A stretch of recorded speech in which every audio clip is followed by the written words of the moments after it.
KFDM News has learned a woman charged with a crash that killed two Lumberton sisters showed no evidence of alcohol in her system. The Lumberton police chief received those results only recently and gave them to us. The collision took the lives of 20-year-old Connolly Burns and her sister. Connolly was pregnant. Her son was due this month.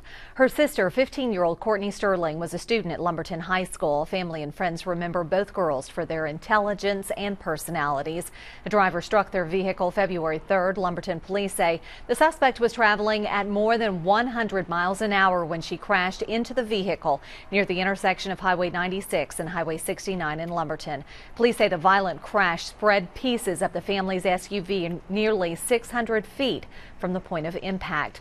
Lumberton police arrested 40-year-old Crystal Boyette a few days after the crash. They charged her with manslaughter. Chief Danny Sullins tells KFDM News he received a toxicology report just a few days ago. It shows no evidence of alcohol in Boyette's system. The chief tells us he's still waiting for more information to learn if Boyette was under the influence of pills or any other substance. We'll let you know as soon as we get that information.